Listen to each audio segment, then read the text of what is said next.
It is currently 12:28 Central Time because I'm in Tennessee now.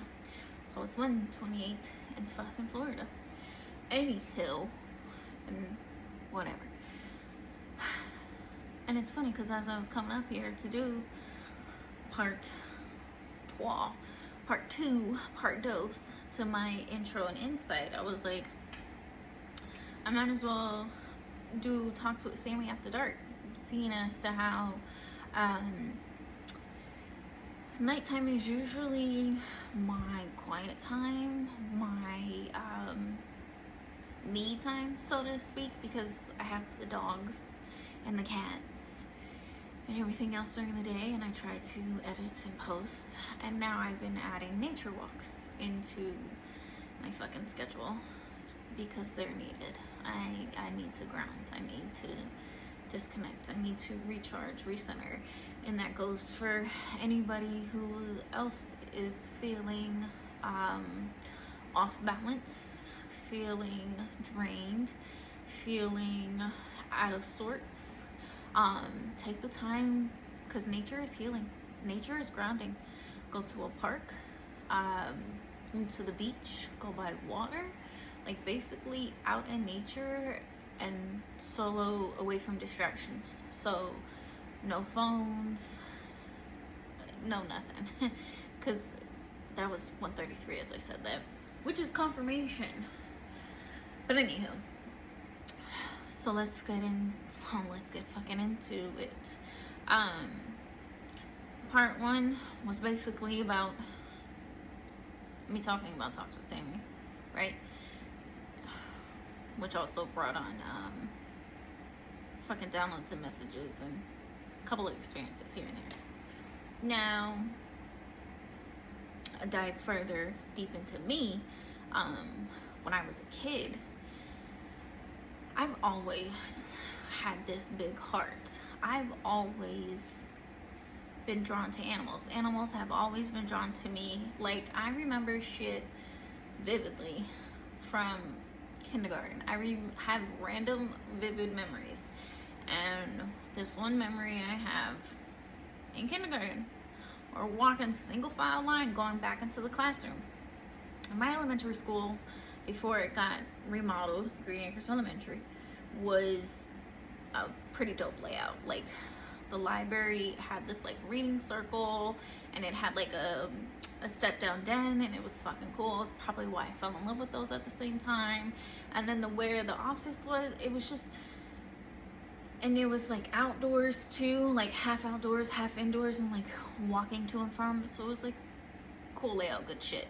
So anyways, walking back to the classroom, and it's like right next to the parking lot.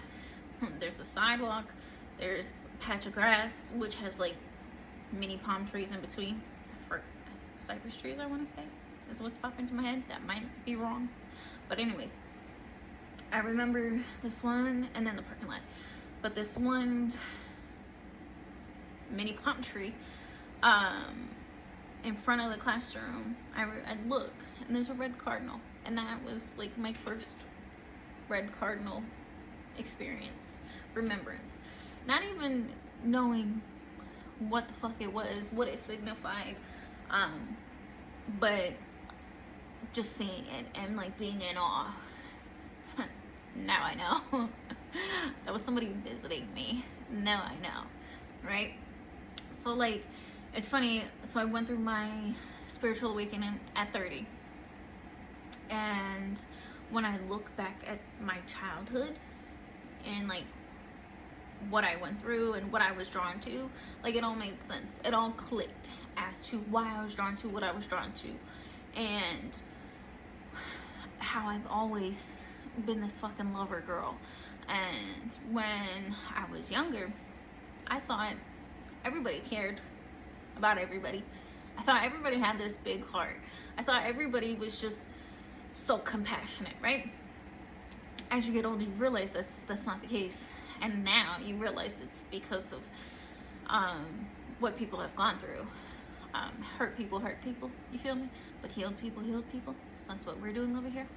But nonetheless, so I came to find out not everybody has a big heart. Came to find out that the people I were around, I was essentially supposed to teach and help show them love, right?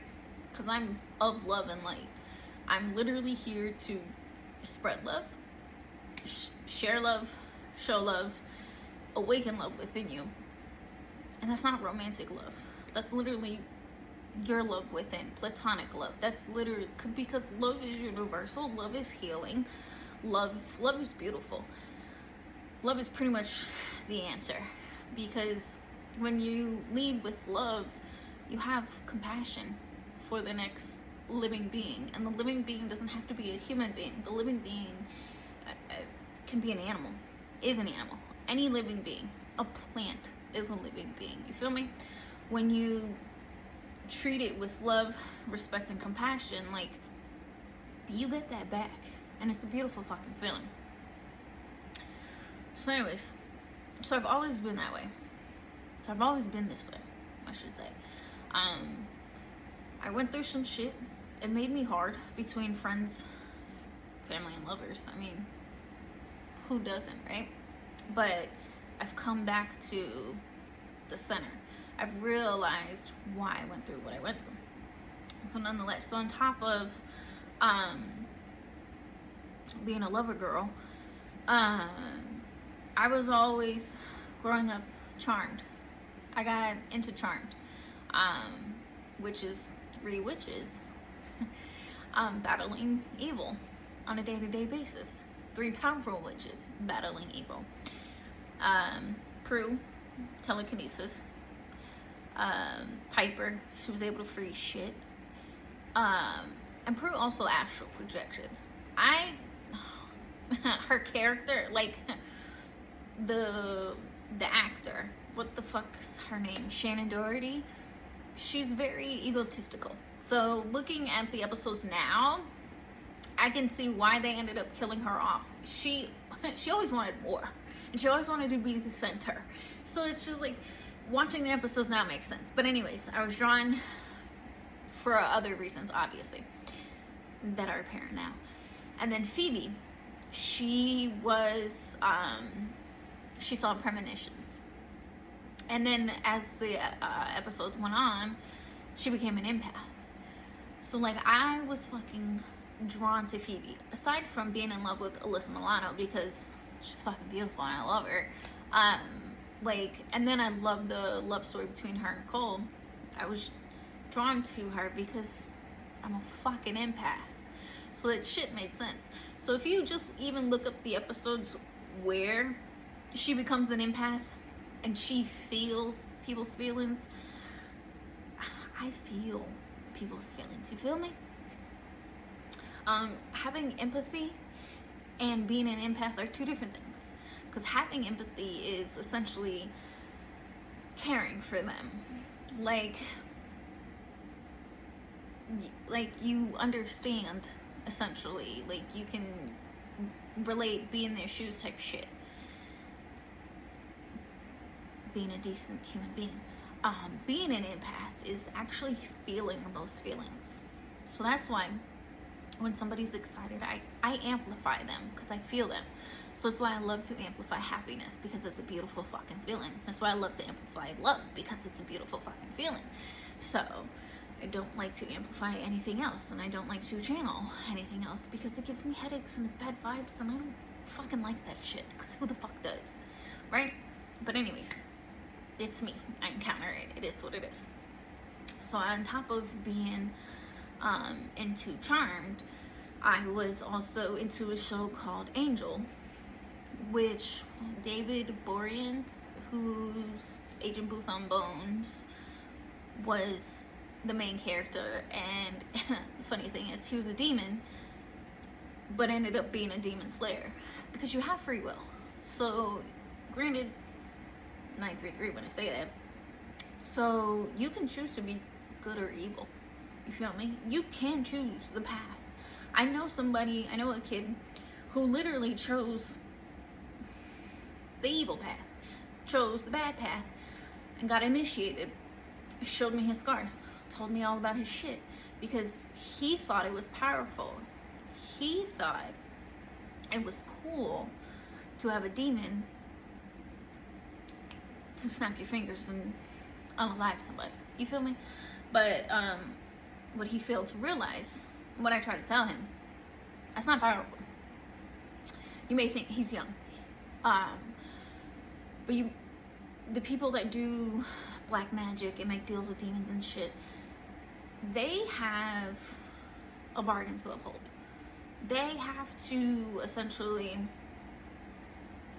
do whatever the fuck they're told in order to get what they want. You feel me? Like these people that rise in power quickly, and a shit ton of celebrities that nobody wants to have that conversation or fucking believe about, that do these black magic rituals or whatever to stay in power. Like, you have to give something. That's why there's talk about like child sacrifices and all this bullshit, because children are pure, innocent angel beings. So that's why a lot of people like to suck the life out of children, because of they're so abundant in their pure angel innocence.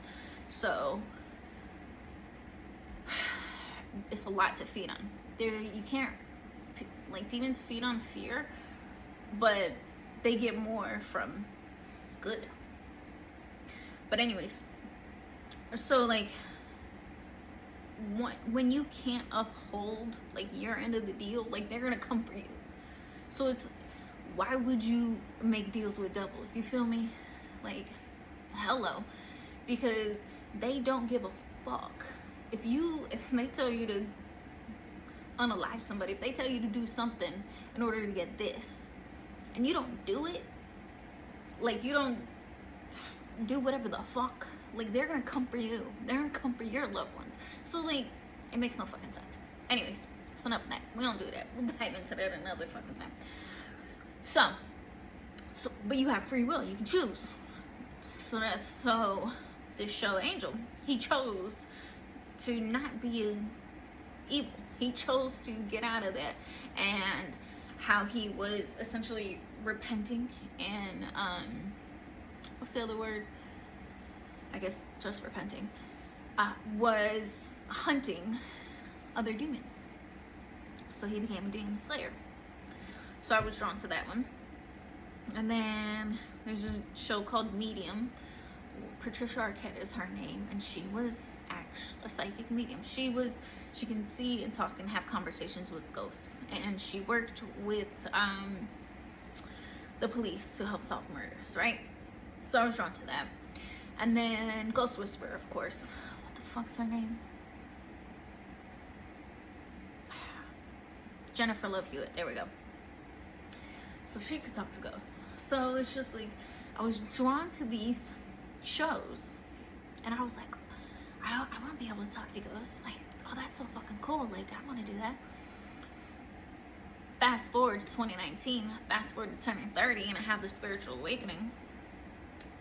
And here we are, talking to fucking ghosts and spirits and the other side, and being a guidance, and, you know, learning along the way. Like, every spiritual teacher has taught me something. Everybody I meet, because it doesn't matter your age.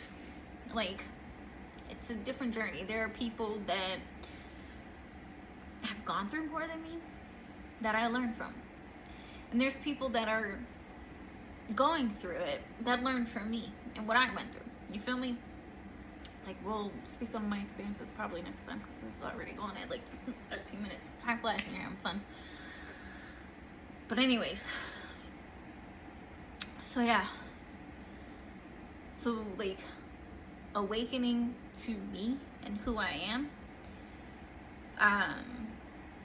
made my childhood make sense. Made what I went through make sense. And awakenings aren't pretty. Awakenings are rough. Awakenings fucking, I would say, suck at the time, but it's essentially, once you get to that other side, once you see, it's a breath of fresh air. I have somebody who doesn't want to open that door because, like, you can't turn it off. And granted, I get that, because his family's gifted.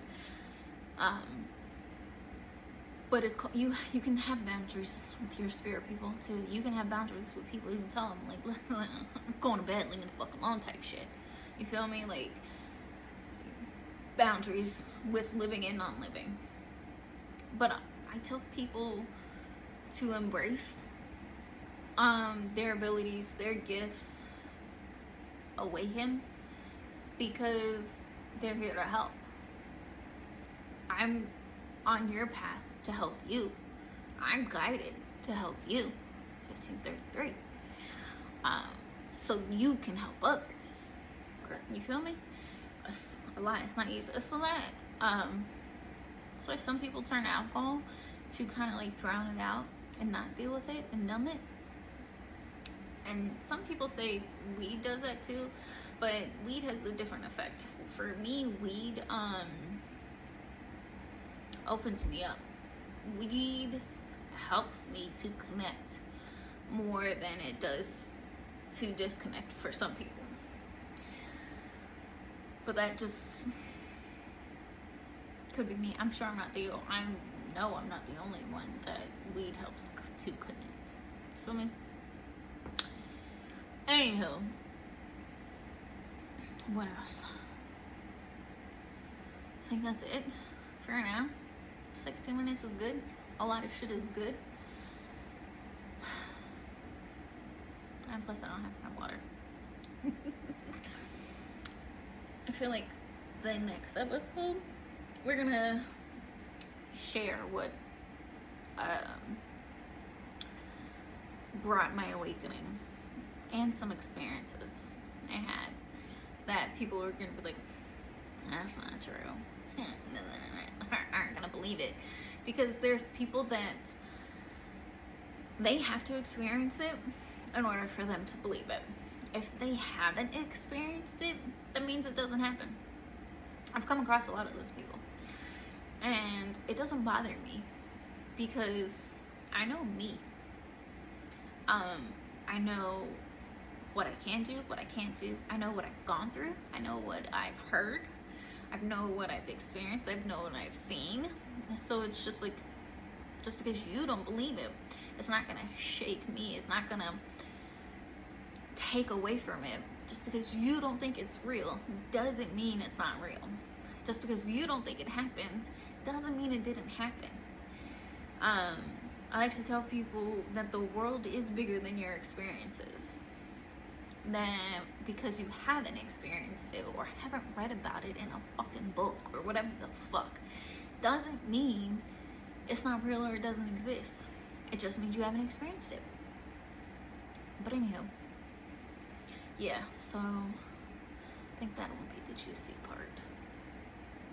Pretty damn sure. Because it deals with the living and the non-living.